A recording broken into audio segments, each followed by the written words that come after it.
김민석 의원님. 경호처장이 관련한 사령관들을 모았던 날짜 있지 않습니까? 예. 우리 장관께서는 수시로 그런 것이 있었기 때문에 구두로 허락했다고 말씀하셨고, 과거 경호처 경험이 있는 다른 분들은 그래 1년에 한두 번 있었는지 모르겠다 이렇게 말씀하셨는데, 최근 승인하셨던 날짜가 언제죠? 뭐 내용 묻지 않겠습니다. 날짜.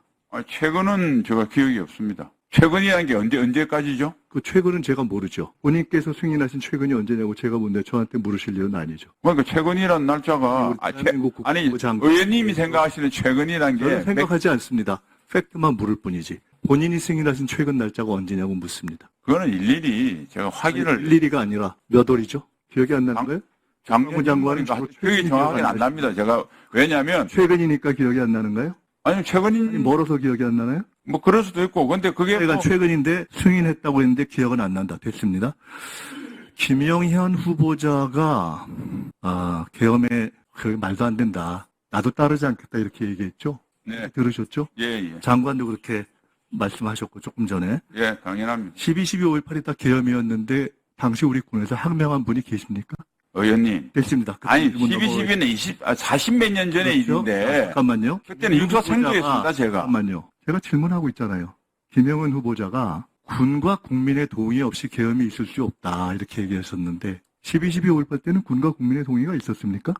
잠깐만.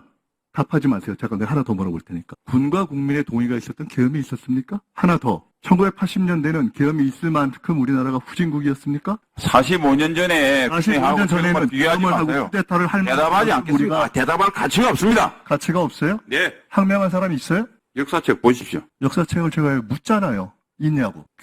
도대체 계엄 문제를 이렇게 억지로 해가지고 아니 제가 계엄 묻고 있는 거 아니잖아요. 장관. 의원님. 장관.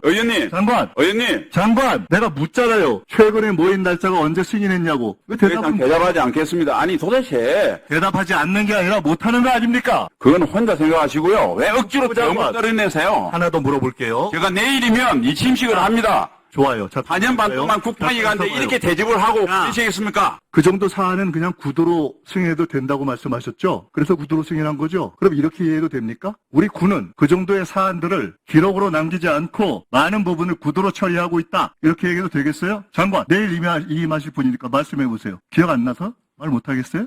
의원님 원하신 대로 그냥 하세요. 저는 의원님 말씀을 전혀 대답할 가치를 못 느끼고 있습니다. 김영현 후보자와 신원식 장관의 말씀하신 태도가 동일하군요. 대통령과도 동일합니다. 국민이 또는 국민의 대리인이 묻는데 너네가 물어보고 싶으면 물어라. 대답 안 하겠다. 기록에 남기지 않아도 좋다. 우리는 구도로 한다. 좋습니다. 좋은 것을 확인해. 제가 한 말씀만 드리겠습니다. 2017년에 하지 말고 묻는 것에 대답하세요. 왜 날짜를 말하지 못하고 딴 얘기만 해요? 2017년에 이걸 일으켜서 아무도 계엄에 대한 것들이 다 무죄되고 증거불충분입니다. 오로지 당시 기무사만 1,400명이 방첩 요원들만 파면됐습니다. 이제 다시 그것을 보완하려고 하니까 또 시즌2 계엄입니다. 이걸 일으켜서 우리 국민이 아니라 김정은만 행복할 겁니다. 이제 좀 그만하십시오. 안 하겠다고 없다고 이렇게 다짐을 하는데 왜 자꾸 계엄 예담을 하시는 겁니까? 정리하시죠. 그러시죠. 예. 김민석 의원님께서 조금 좀 더 하시고 싶다고 그러시는데 말씀하시기 바랍니다. 조금 더 하겠습니다. 그러시죠. 한 3분 드리겠습니다. 제가 장태환 전 장군님하고 국회의원을 같이 한 사람입니다. 계엄이 논의될 수 없는 선진국이 됐다. 이런 취지지 않습니까, 우리 장관? 그러시죠? 네, 그렇습니다. 계엄 얘기가 나왔습니다만은 지금은 제가 계엄을 묻지 않았습니다. 그냥 언제였는가를 물었습니다. 우리 군이 어떻게 행정을 하고 있는가? 군기는 잘 갖춰져 있는가? 일반적인 사회의 상식과 통념과 행정 조직의 운영으로 볼 때 통상적인가를 물었습니다. 그것이 잘못된다면 회사가 문란한 것이고 군이 잘못된다면 군기가 문란한 것이겠죠. 지난번 최근 말씀하신 경호처장 모임을 구두 승인하신 것이 언제죠? 아까 제가 모르니까 이렇게만 확인하겠습니다. 기분이 좀 가라앉으셨다면 사과까지 하셨으니까 기억이 안 나는 것인지 답변을 하기 싫은 것인지 답변을 그런 사안을 안 하는 것이 공식적인 것인지 셋 중에 어떤 것입니까? 정확하게 기억이 나지 않습니다. 아까 답변 중에는 작년 말에 승인했던 기억이 난다고 그런 기억이 있는데 제가 다시 그렇죠? 확인을 해봐야 되겠네요. 네. 작년 말에 승인하신 거 그걸 기억해 주신 것 같습니다. 아마 작년 말에 승인하신 것이 가장 최근 기억이실 테니까 그거를 하셨죠. 연말인지 연신지는 정확하게 네, 말씀드리면 작년 연말에 기억이 희미합니다. 네. 아마 그것이 최근이니까 기억하신 것 같습니다. 불행하게도 장관께서 기억하시는 것보다 훨씬 최근에 또 있습니다. 저는 우리 장관보다 제가 또는 저희 주변에서 군 돌아가는 것에 대해서 의심스러운 정황을 더 알면 얼마나 불행하겠습니까? 그렇죠? 현임 장관도 후임 장관도 모두 조금 전에 얘기했던 것을 바로 사과할 정도의 감정 처리를 해서 되겠습니까? 아까 한 가지만 더 확인하고 보내드리겠습니다. 2017년 문건 다 무죄가 됐다. 그렇지 않습니다. 분을 무혐의 해줬을 뿐이지 직권남용에 대해서는 조현천 재판 진행 중이고 그 작성하고 은폐했던 분들은 유죄입니다. 장관도 안보실장도. 네, 김민석 의원님 수고하셨습니다. 김병주 간사님 발언해 주시기 바랍니다. 장관님, 오늘 우리 오전에 조국 혁신당과 민주당 국방위원들의 기자회견을 한 게 있습니다. 청문회 때 김용현 국방부 장관 후보자 청문회 때 문제가 제기되었는데 그때 파행이 돼서 제가 질의를 못한 게 하나 있어서 확인을 좀 하고자 합니다. 지금 가장 이슈 중에 하나가 김용현 후보자가 경호처장 당시에 경호처장 공간에 3개 핵심 사령부, 특전사령관, 수방사령관, 방첩사령관을 저녁에 불러서 모임을 했다. 또 그것도 한 번이 아니라 여러 번 했다. 이런 제보들이 있어서 우리 존경하는 박선원 의원님께서 문제 제기를 했는데 경호 목적으로 이런 모임인데 탄핵까지 이렇게 학대하는 거는 너무하다. 이런 식으로 답변을 했어요. 거기에 관련해서 한번 질의를 할게요. 여기 모임에 대해 그러니까 김용현 후보자는 이 모임을 인정을 하는 걸로 돼 있는데 이 모임에 대해서 혹시 보고받은 적이 있습니까? 네, 저 경호 관련돼서 제가 확인한 건 적절치 못한데 이미 여러분 잘 아시다시피 수방사, 특전사, 방첩사는 경호작전의 가장 핵심적인 역할들을 하고 있습니다. 그래서 과거부터 관례로 경호처장이 적절한 접촉 유지나 격려를 하고 있는 걸로 알고 있는데 저도 그러한 활동이 있을 때는 보고를 받아서 알고 있습니다. 이렇게 수방사령관은 장관께서도 수방사령관 할 때는 아마 수방사령관 병력에 많은 병력이 경호에 투입이 돼 있기 때문에 만나는 건 문제 없을 것 같은데 그것도 이제 장관께 보고를 해야 되는 거죠. 장관 허락 없이 특전사령관 이렇게 3명이 모인 적은 제가 확인해 보니 없었다 그래요? 아니요, 그렇지 않습니다. 그거는 특전사는 늘 가실 때 외곽에 방어를 하고 또 잘 아시는 707 부대라든지 여러 가지 부대들이 늘 있고 그다음에 방첩사에는 아예 경호를 담당하는 부서가 편성되어 있습니다. 그래서 제가 수방사령관 할 때도 수방사, 특전사, 방첩사는 그때는 아주 정기적으로 이렇게 접촉을 하고 격려를 했고 최근에는 그게 없어졌는데 부정기적으로 이렇게 하고 그것도 문재인 정부 때도 몇 번 한 걸로 알고 있습니다. 그래서 이거는 제가 구체적으로 확인을 해서 경호에 관계된 활동을 확인해 주기는 어렵습니다만은 그런 사항이 있을 때는 어쩌다 한번 소통과 격려를 할 때가 있으면 저한테 보고가 들어오고 제가 승인을 합니다.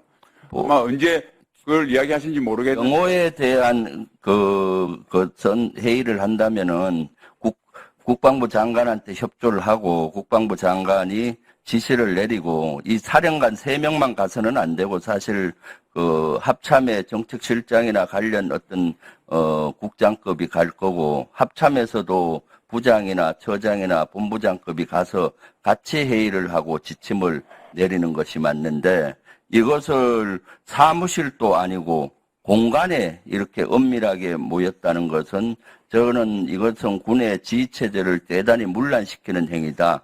만약 그것이 관례적으로 해왔다라고 하면 이것은 아주 대단히 잘못된 거죠. 그리고 장관을 무시하는 행위라고 보고요. 우리 병부청장님 경호 활동을 했잖아요. 제가 답을 드리는 게 네.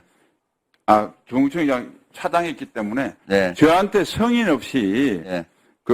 경호처장이 군 부대를 모은 적이 없고요. 다 저한테 사전 성인이 오고 제가 성인 하에 옛날처럼 주기적으로 매달 이런 건 아니지만은 가끔 1년에 한 번 정도 어떤 격려 정도의 어떤 격려성 회의는 한 것으로 제가 알고 있고 그래서 승인했습니다. 승인한 근거가 있나요? 이런 거 할 때는 사실은 경호 목적의 회의라고 하면 회의에 내려갈 때 국방부에서 지시하는 공문이 아니, 있잖아요. 아니, 그 회의 자체가 네.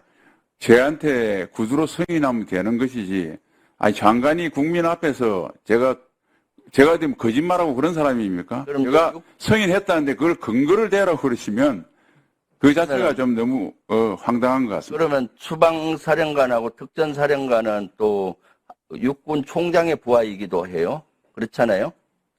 그리고 합참의장의 작전을 통제받고, 그럼 여기 육군본부나 저기 온 분은 없죠. 육군 총장이나 이런 분한테도 보고를 하고 갔다 온 이후에 보고를 했을 텐데, 그러한 절차들이 제가 봤을 때 요거는 확인을 해봐야 되겠지만은, 의원님, 후보자도 그 말씀 했지 않습니까?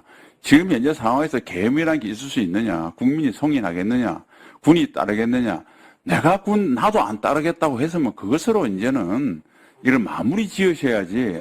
그 활동 하나를 가지고 누굴 찾고, 장관이 제가 총괄적으로 허락했다고 그러면 좀 믿어주십시오. 제가 왜 거짓말을 하겠습니까? 이사님. 네, 네, 그러시죠. 1분 더 드리겠습니다. 성장님 경호실 자정할 때 이런 모임이 1년에 몇 번씩 있었나요? 사령관들 모임은 뭐 간헐적이었고 직접 경호 행사를 담당하는 부대들이 있습니다. 아니, 경호 직접 하는 회의는 하는데 네. 사령관 이렇게 3명의 사령관, 핵심 사령관을 모아서 이런 모임은 한 몇 번 정도 있었나요? 1년에. 관례적으로 했다 하잖아요. 네. 관례적으로 했다고 국방부 장관이 얘기하시는데 몇 번 정도? 관례라는 것은 그렇게 했다는 것이지 뭐 1년에 몇 회를 정해놓고 하거나 이렇게 한 적은 한 것은 그러면 부정기적으로 있었다 이렇게 이해하면 되네요. 필요할 때 하셨던 것 같습니다. 필요할 때. 예. 근데 경호처장이 아무리 그래도 특전사령관, 수방사령관, 방첩사령관을 불러서 이렇게 한다는 것은 제가 군 출신으로서 봐도 이것은 군의 위계 질서를 흔드는 사항이에요, 사실은. 그렇지 않습니다. 장관이 알고 허락을 했다고 하는데, 그리고 박근혜 정부 때까지는 매달 했습니다. 우리 박선원 의원님께서 아마 노무현 정부에서 계실 때도 노무현 대통령께서 하셨고, 그때도 있었고요. 그래서 이제 그게 문재인 정부 들어서 박근혜 정부 들어 이후에는 매달 하는 정기적인 그런 것들은 하지 않고 뭐 가끔 가다가 이렇게 했는데, 문재인 정부에서도 경제 활동을 몇 번 한 걸로 알고 있고, 뭐 그런 정도 수준이었습니다. 그래서 그거를 계엄과 연결시켜서 뭐 모여서 회의를 했다, 이런 식으로 사실은 그걸 논리를 비약시키기 위해서 만든 것인데, 더 이상 그런 논리 비약은 없었으면 좋겠습니다. 정상적인 경호작전 부대에 대한 관심 표명으로 이해해 주시면 되겠습니다. 네, 김병주 의원님 수고하셨습니다. 신원식 국방부 장관님 나오셔서 인사 말씀 해주시고 또 떠나시면서 마무리 말씀까지 함께 해주시기 바랍니다. 네, 존경 없는 성일종 위원장님, 그리고 위원님 여러분, 국방부 소관 2023년 회계연도 결산을 세심하게 심사해 주셔서 깊이 감사드립니다. 향후 예산 편성과 집행 과정에서 위원님들께서 주신 고견을 적극 반영하겠습니다. 앞으로도 위원님들의 변함없는 관심과 성원을 부탁드립니다. 위원장께서 또 소회를 또 주신 특별한 기회를 주셨기 때문에 간략하게 한 말씀 드리겠습니다. 아까 모두에 말씀했지만은 어쨌든 국방위에서 직접 몸으로 겪으면서 4년 반 지냈는데 그동안 대가 없이 의원직이나 장관직까지 모두를 다 할 수 있었던 것은 의원님들의 여러 가지 지도 편달, 그리고 국민들의 성원 덕분인 것 같습니다. 감사드립니다. 제가 작년 2023년 10월 7일 취임을 한 그날 아침에 하마스가 이스라엘을 공격했습니다. 저희 내려를 스치는 것은 러시아 우크라이나 전선에서 붙었던 불이 중동을 거쳐서 한반도로 옮겨붙지 않도록 하는 것이 급선무라고 생각했습니다. 그래서 저는 한반도의 평화 유지가 가장 중요하다고 생각했고, 그 평화 유지는 북한을 억제시킨 거라고 생각했습니다. 그래서 제가 억제는 평화고, 바로 그 억제를 하기 위해서는 우리가 확고한 응징태세를 갖춰야 된다. 그 응징은 즉시 강력히 끝까지 응징할 수 있는 의지와 태세와 능력을 우리가 가져야 되고, 그것을 북한이 믿어줄 때 평화가 된다고 생각하고 나름 노력했습니다. 이를 위해서 우리가 강력한 응징태세를 갖기 위해서 장병들의 정신무장, 강한 훈련, 그리고 사기복지, 그리고 전투와 직접 관련되지 않는 행정일은 과감히 없애고 쉴 때는 푹 쉬어야 이게 장기간 유지할 수 있다고 생각했습니다.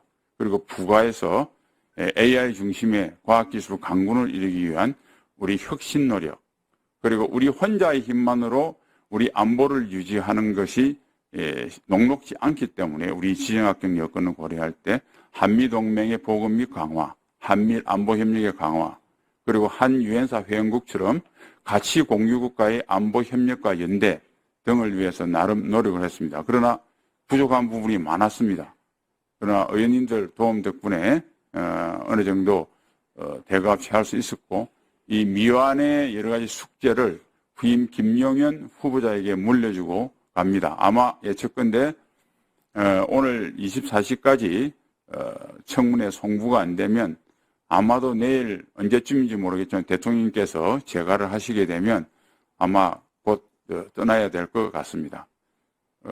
제가 사실은 떠나면서 여러 가지 생각을 해보니까 그전에는 군복을 벗을 때 생각을 못했는데 이번에 떠나면 다시 국방부로 돌아갈 가능성은 전혀 없구나.